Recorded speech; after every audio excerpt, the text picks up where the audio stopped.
Have you ever discovered who someone truly is at the exact moment you needed them most? Not during success, not during celebration, but during pain. Because that's exactly what happened to me. And it happened while I was lying in a hospital bed, unable to defend myself.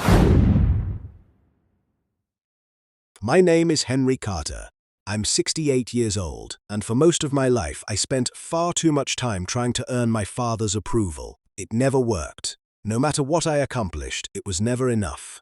Good grades weren't good enough. A successful career wasn't successful enough. A stable marriage wasn't stable enough. Everything came with criticism. Everything came with conditions. Everything came with another reason why I could have done better. Growing up, I convinced myself that was simply how fathers were. Tough, demanding, old-fashioned. It took me decades to realize that constant criticism isn't guidance, it's something else entirely. By the time I reached my 60s, I had mostly learned to manage the relationship. We spoke occasionally, visited during holidays, maintained a careful distance, enough contact to keep the peace, not enough to create conflict. Then came the surgery. It wasn't an emergency, but it was serious. A complicated abdominal operation that required several days in the hospital and months of recovery afterward. The doctors were optimistic. Still, any surgery at my age carries risks. The night before the procedure, I barely slept. My wife sat beside me. My children called constantly. Friends sent messages. People checked in. One person didn't. My father. That wasn't surprising. By then, I had learned not to expect much. The surgery itself went well. At least that's what the doctors told me afterward. I remember waking up exhausted, disoriented, sore. The next 2 days were difficult. Every movement hurt. Every cough felt like being stabbed. Even sitting upright required effort. But gradually, things improved. The nurses were excellent, patient, kind, professional. By the 3rd day, I could walk short distances through the hallway. The doctors seemed pleased. Everything pointed toward a successful recovery. Then my father arrived. I wasn't expecting him. Honestly, I didn't think he would come. When the door opened and I saw him standing there, I felt something I hadn't felt in years. Hope. Maybe surgery had changed something. Maybe seeing me vulnerable would bring out compassion. Maybe for once he would simply act like a father. At first, the visit seemed normal. He sat beside the bed, asked how I was feeling, asked what the doctors had said. For a few minutes, everything felt surprisingly pleasant. Then the criticism started. Why had I chosen this hospital? Why hadn't I gotten another medical opinion? Why wasn't I recovering faster? The questions became accusations. The accusations became lectures. Within 10 minutes, he had somehow transformed my surgery into another example of my supposed failures. I tried changing the subject. It didn't work. I tried ignoring the comments. That didn't work either. Eventually, I simply listened. Too exhausted to argue. Too tired to defend myself. Then he looked around the room and shook his head. You've always had a talent for making life harder than it needs to be. The comment hurt. Not because I believed it. Because even now, after everything, he couldn't stop. I was lying in a hospital bed recovering from surgery, and somehow he still found something to criticize. For the first time that day, I felt anger. Not explosive anger. Something quieter. Something heavier. Disappointment. I looked at him. Can we talk about something else? His expression hardened immediately. He didn't like being challenged. Never had. For a moment, neither of us spoke. Then he stood up. And what happened next would become one of the most shocking moments of my life. Because the conversation was about to cross a line that neither of us could ever. For a few seconds after I asked him to change the subject, the room became completely silent. My father stood beside the hospital bed, staring at me. The expression on his face was one I recognized immediately. I had seen it throughout my childhood. Whenever someone challenged him, whenever someone disagreed with him, whenever he wasn't in control. At 68 years old, I was suddenly 10 again, back in the same house, walking on eggshells, careful not to say the wrong thing, careful not to upset him, except this time I wasn't a child, and I was too tired to pretend everything was okay. I came here because I was concerned about you, he said. His voice sounded calm, but there was anger underneath it. I appreciate that. The words were genuine. Despite everything, I meant them. But then I added, concern doesn't have to sound like criticism. The moment the sentence left my mouth, I knew things were about to get worse. His jaw tightened, his eyes narrowed. and suddenly, decades of unresolved tension filled the room. "You've always been too sensitive." There it was. The familiar response. The one he used whenever someone pointed out his behavior. Not accountability, not reflection. Dismissal. I closed my eyes for a moment, trying to stay calm, trying to avoid an argument. The surgery had left me exhausted, emotionally and physically. The last thing I wanted was conflict. But my father seemed determined to create it. He started listing old grievances, mistakes from years ago, decisions he disagreed with, arguments that should have been forgotten decades earlier. Each complaint felt more ridiculous than the last. I couldn't believe what I was hearing. I was recovering from major surgery.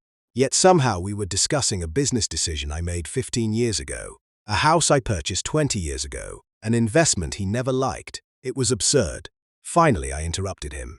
"Why are we talking about this?" He stared at me. "Because someone has to tell you the truth." The statement almost made me laugh. Not because it was funny, because it was so predictable. For my father, criticism was always truth, disagreement was always disrespect, and his opinion was always the correct one. I slowly adjusted myself in bed. Every movement hurt. The surgical incision pulled painfully. My entire abdomen felt sore. The discomfort reminded me how vulnerable I actually was, and maybe my father noticed it too, because his behavior suddenly became even more aggressive. He stepped closer, towering over the bed, looking down at me. "You've spent your entire life blaming other people." The accusation stunned me, especially because it was completely false. But before I could respond, he continued, "Nothing is ever your fault." I stared at him in disbelief. Was he seriously doing this here, now, in a hospital room, 3 days after surgery? For the first time, I stopped trying to keep the peace. No, the single word surprised him. I could tell immediately. Because normally I avoided confrontation. Normally I let things go. "Not this time." "No," I repeated. His eyes narrowed. "What does that mean?" "It means you're wrong." The room became silent again, dangerously silent. Then something shifted. Something I hadn't expected. The anger on his face became something darker, something uglier. And before I could react, he grabbed the side rail of my hospital bed and leaned toward me.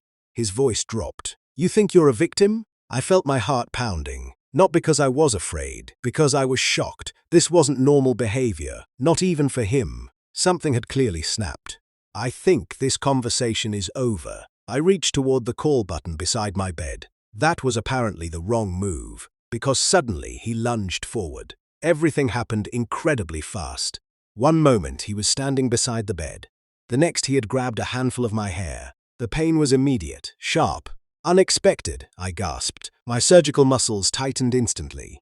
Agony shot through my abdomen. For a second, I couldn't even process what was happening. I was lying in a hospital bed, recovering from surgery, and my own father had his hand tangled in my hair, yanking my head backward. The expression on his face didn't look angry anymore. It looked furious, out of control, almost unrecognizable. "You don't walk away from me." The words echoed through the room. I couldn't believe this was real. I couldn't believe this was happening. Then another voice suddenly cut through the chaos. A woman's voice, loud, sharp, demanding. "Sir, let him go." My father froze. A nurse stood in the doorway. Her eyes were wide with disbelief. She had apparently been walking past the room and heard shouting. Thank God she did, because what she witnessed next would change everything. The moment my father released my hair, she immediately rushed into the room. She positioned herself between us, not cautiously, not hesitantly, immediately, professionally, protectively. "Step away from the patient." Her tone left no room for argument. For the first time since entering the room, my father looked uncertain. Suddenly, he seemed aware of how this situation appeared, how serious it actually was. "It's not what it looks like." The nurse stared at him, then at me, then back at him. "Sir, I literally saw what happened." His face lost color. And for the first time that afternoon, I saw something unfamiliar in his eyes. Fear, not fear of me, fear of consequences. Within minutes, additional staff arrived, security, supervisors, hospital administrators. The situation escalated quickly, far more quickly than my father expected. Because he wasn't just dealing with family anymore, he was dealing with witnesses, documentation, policies, people whose job were protecting patients. As staff began asking questions, my father's confidence completely disappeared. Meanwhile, I sat there trying to process everything. The pain, the humiliation, the shock. And one overwhelming realization. For years, people had doubted my stories about him. Not because they thought I was lying, because his behavior sounded unbelievable. Now someone else had finally seen it. Someone objective, someone with no history, no bias, no reason to take sides. And what that nurse witnessed would force everyone, including my father, to face the truth he had spent decades hiding. A truth that was about to change our relationship forever. Part 3. Fina. After the nurse witnessed my father grabbing me, everything changed. Within minutes, security officers escorted him out of my hospital room. He protested the entire time, claimed there had been a misunderstanding, insisted he was only trying to help me sit up. But nobody believed him. Not after what the nurse had seen with her own eyes. Not after the condition she found me in. And certainly not after multiple staff members documented the incident. For the first time in my life, my father couldn't control the narrative. For decades, he had always been the loudest voice in every room. The most confident version of events usually became the accepted version. Not this time. This time there was a witness, an independent witness, someone with no reason to exaggerate. No personal history, no emotional investment, just facts. The hospital administration took the incident seriously, very seriously. By that evening, I had spoken with supervisors, administrators, and patient advocates. Every conversation followed the same pattern. They wanted to ensure I was safe. They wanted to know whether this type of behavior had happened before. And that question was harder to answer than I expected. Because technically, no. My father had never grabbed me in a hospital bed before. But had he intimidated me? Yes. Had he used fear to control situations? Absolutely. Had he crossed emotional boundaries repeatedly throughout my life? Without question. For the first time, I found myself describing years of behavior I had spent decades minimizing, excusing, rationalizing, explaining away. And as I spoke, I realized something uncomfortable. The problem wasn't just what happened in the hospital. The problem was that I had accepted smaller versions of it for most of my life. The next morning, my wife arrived early. Someone from the hospital had already informed her about the incident. The moment she entered the room, she looked furious. Not at me, at him. When I explained everything, she sat quietly for a long time. Then she said something simple. Something I should have heard years earlier. That wasn't normal. The words hit harder than I expected. Because deep down, part of me had always known that. But hearing someone else say it made it real. Over the next few days, news of the incident spread through the family. My sister called first, then cousins, then relatives I hadn't spoken to in months. Apparently, my father had already begun telling his version of events. According to him, the hospital staff had overreacted. The nurse misunderstood. Everyone was being unfair. The familiar pattern. Nothing was ever his fault. Except this time there was a problem. The nurse had written a report. Security had written reports. Administrators had written reports. His version of events couldn't compete with documented facts, and for perhaps the first time in his life, people weren't automatically taking his side.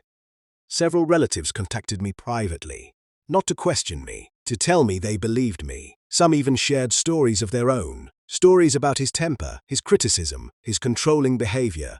Suddenly, a picture began to emerge, a picture much larger than one hospital incident. Because the truth was that many people had experienced similar behavior. They had simply remained quiet, just as I had. About 2 weeks later, after I returned home, my father called. I almost didn't answer. Part of me wanted nothing to do with him, but another part wanted closure, so I picked up. For several seconds, neither of us spoke. Then he finally broke the silence. I never meant for things to go that far. The statement surprised me. Not because it was perfect. Because it was the closest thing to accountability I had ever heard from him. Still, it wasn't enough. That isn't the issue. What is the issue? I took a deep breath. Then I told him. The issue is that it happened at all. Silence, long silence. Then quietly I added, you hurt me. Not physically. Although that was true. Something deeper, something older. The kind of hurt that accumulates over years. The kind that doesn't heal with stitches. For once, he didn't argue, didn't defend himself, didn't criticize. He simply listened. And somehow that felt more significant than any apology. A few months later, something happened that nobody expected. My father began attending counseling. The suggestion came from my sister. At first he resisted. Then he reluctantly agreed. Apparently, the hospital incident shook him more than anyone realized, not because of the embarrassment, because for the first time he was forced to see himself through other people's eyes, and he didn't like what he saw. Change didn't happen overnight. In fact, it happened painfully slowly, but it did happen. Conversations became calmer, arguments became less frequent, criticism became less constant. For the first time in my life, interactions with him felt manageable, not perfect. Never perfect, but better, and sometimes better is enough. Looking back now, people often ask whether I believe karma exists. I think it does, just not in the way movies portray it. Real karma isn't dramatic revenge. It isn't instant punishment. It's consequences. It's being forced to confront the results of your actions. It's realizing that years of behavior have damaged the relationships you value most. That's exactly what happened to my father. The hospital incident didn't ruin his life. It showed him the life he was already ruining, and once he finally saw it, he had a choice. Keep going, or thankfully he chose change. As for me, the surgery healed long ago. The scar remains, a small reminder of a difficult chapter. But when I think about that hospital room now, I don't remember the pain first. I remember the nurse, a complete stranger who stepped into a terrible situation and did exactly the right thing. Because sometimes the people who protect us aren't family. Sometimes they're simply people with the courage to act when it matters most. And sometimes one witness is enough to change a story that has been repeating for decades. My father attacked me in my hospital bed. A nurse witnessed everything. And for the first time in my life, the truth was impossible to ignore. The end.